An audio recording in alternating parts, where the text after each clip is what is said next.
My name is Sana. I was born in Yemen in 1991, in the southern part, in Aden. Um, I was born to an all kind of Sunni family, you know, generations upon generations of Sunnis. And in fact, we didn't really know much as a society as a whole. We didn't really know anything other than Sunnism, you know, let alone just my family. Um, I came here when I was around 5 or 6 years old, moved to the UK. I lived with my parents and my older sister. You know, we grew up in a kind of a British society, but with Arab culture. Well, when we came here, I came with my dad because my dad and my sister, because he holds a British passport. He was born here, and my mum had to wait for her visa and stuff. So I guess the thing I remember most about that time was being apart from my mum for 10 months. She came 10 months after us.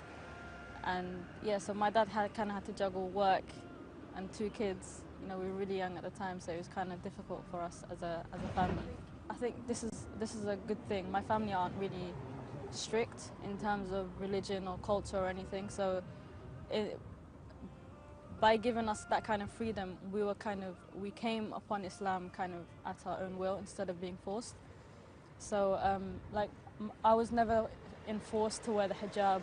My dad never really set us a date where you have to wear hijab after this date. I mean, I did wear it.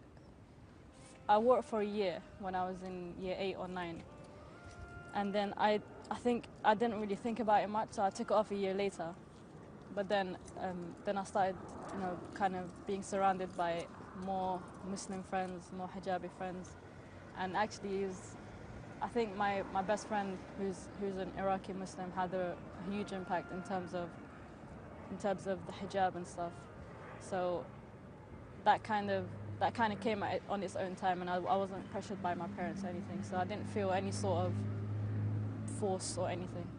To be honest, I've never actually been treated unfairly, or you know, by the general British public. You know, as you know, London itself is very multicultural, and no matter, you know, how much the media tries to hype up, I do feel safe in London. I mean, I don't feel racially discriminated against or for my religion or anything. So I've never actually felt anything Islamophobic growing up. You know, that might have changed now. I mean, I met someone the other day who kind of just screamed in my face, saying kind of insulting things about the Prophet and Allah.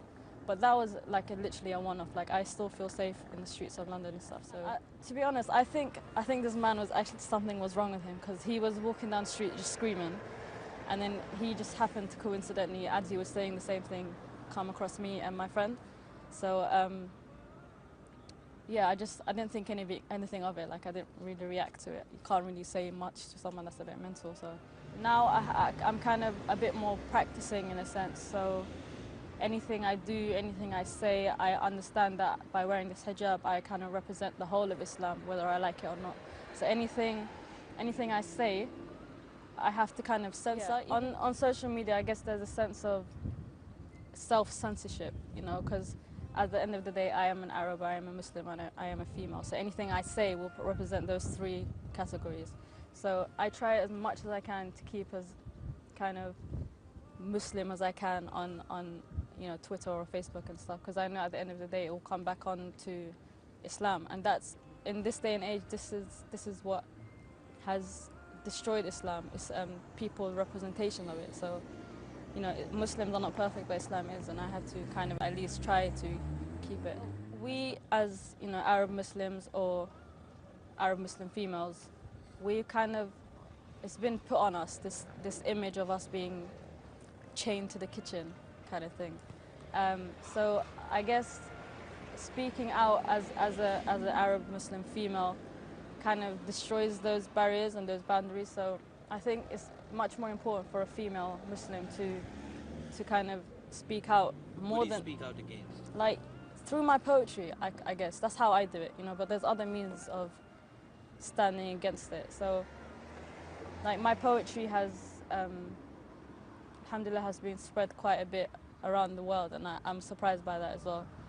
But people come up to me and they say, like, this is the first time we see a hijabi woman, you know, like, saying this and that, or kind of being the complete opposite to what we were told of, you know, the traditional Arab woman. So I think we have to fight that whole kind of image that we have been forced, that's been forced upon us.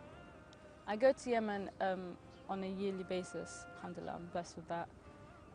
In Yemen, I'm kind of, you know, I feel at home, but it's not home. And here I feel at home, but I'm not home, you know. So I guess, like, you know, the humans will never be satisfied with anything they get or have. So, like, when I go back there, I feel like one person puts it like perfectly. He says, Englishmen amongst Arab and an Arab amongst Englishmen. So that's kind of what I feel when I go to Yemen, or when I'm here. When I'm in Yemen, I feel like I need to kind of bring out the English side of me more. When I'm here, I need to bring out the Arab side of me more to kind of balance out the... How are those two sides different from one another? Well, when I'm here, I kind of have to stick to my Muslim roots and my Arab culture. So like, doing certain things will not be allowed, and I totally accept that and I agree with that. In Yemen, maybe speak up a bit more as a female. So that's the main difference, I think. My parents have instilled religious principles and values in us since, you know, a very young age. My mom is very proud that she got us praying and fasting at the age of 5 and 6. So I can't say they're not religious. I'm just saying that they're not strict. They're not the type to enforce it upon you if you don't want to. You know, it's a thing of understand and practice more than practice, and that's it. So yeah, you know, we are practicing family, always have been. I live with my parents and my older sister. She's 2 years older than me. It's a very small, unconventional Arab family. I guess I'm most closest to, I think, my dad, because he, I think, understands me a bit more. He supports me much more than everyone else in my whole entire life.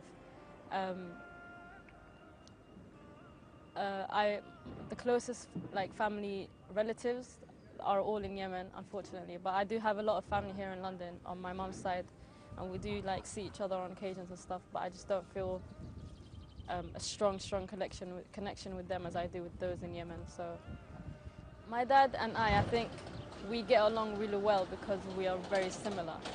So we're very quiet. So you know, if we're in a car and it's very quiet, it's okay, it's normal. But if I'm quiet in a car with someone else, it'll be like a bit awkward.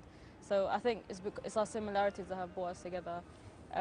He kind of not lets me do what I want, but accepts that I kind of have to make my own path into things. So with the whole journalism, going into journalism, you know, traveling, anything, he trusts me enough to allow me to do that.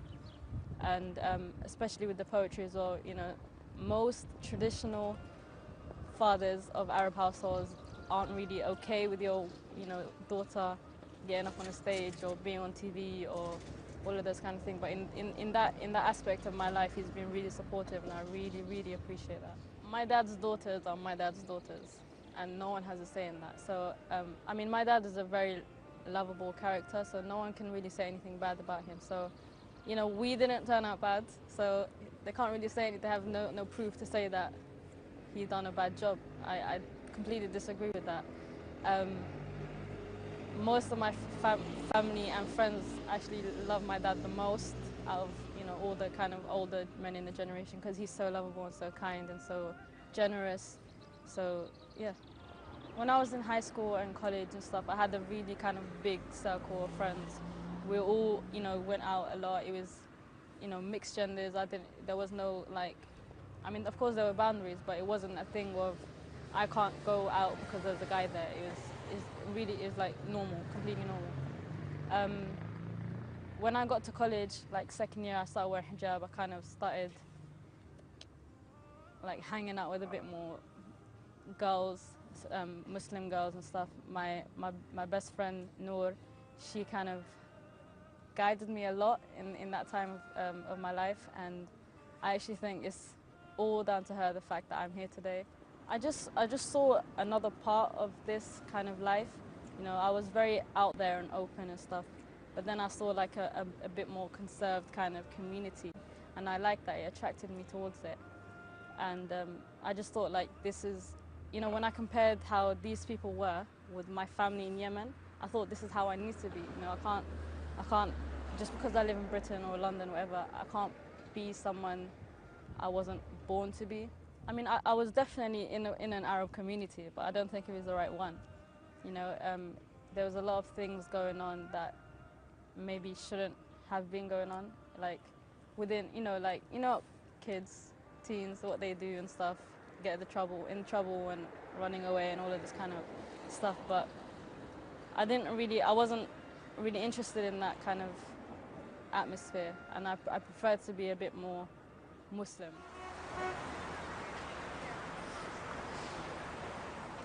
I basically write poetry.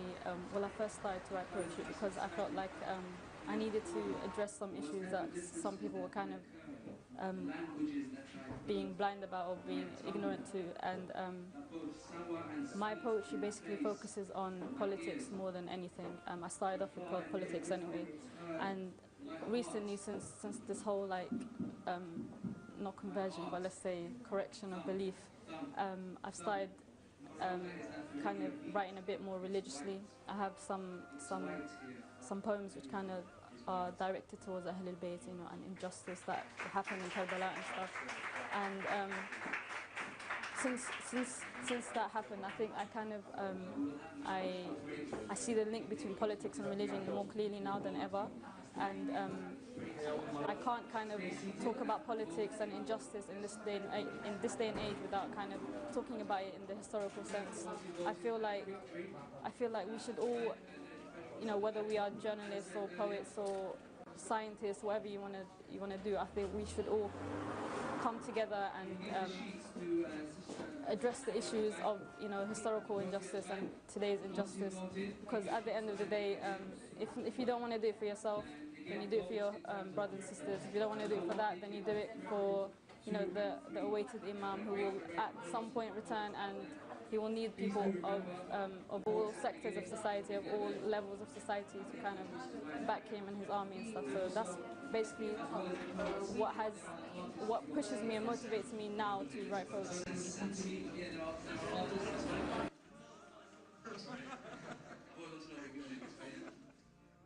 The next poem I actually wrote maybe 2 months ago or so, and I released it with a campaign called Support Yemen. They're an organization that are, basically trying to raise awareness for issues in Yemen. And one of their campaigns was to raise awareness on women issues, domestic abuse and all of that kind of stuff. So I thought it would be best to kind of release this poem with them and to help them out a bit. So this one is called Pieces. And it's a true story, by the way, which is why I've decided to address it. I sit face down with my head in my arms, while a pool of tears is flowing in my palms. I'm listening to cries being thrown around, and the cries around me and the walls around me are echoing the sound, making it twice as loud and twice as frightening. Conflict is building up like thunder and lightning. I'm only 7 years old, and I hear her cries. I see her tears in the darkest of nights, and every time his voice is raised, I want to punch his face. I want to hold her close and leave this place, and my heart breaks anytime I see her face in my mind. In my mind, I've killed him 1,000 times, and I've injected him with the pain that I see in her eyes. How could an angel so pure become a victim of the devil? I'm frozen in time, but my mind never settles. They tell me my mother was a victim of love, and she fell for a man she knew nothing of. She was blinded for the man who awoke in her heart and left the family for the man who would tear them apart. Grandma told her, baby, don't go, please just stay. She said, mama, please leave me, I don't feel no pain. I'm in love with this man, he's no stranger to me. And without her parents' blessings, he got down on one knee. She accepted without consent, and with him she ran. With the killer, I later found myself calling dad. I don't know how he managed, but he brainwashed an angel. And with the goodness of her heart, the devil was able to control her feelings and control her head. Who what she thought was love left her scarred and dead. Emotionally first, he suppressed and degraded her, and she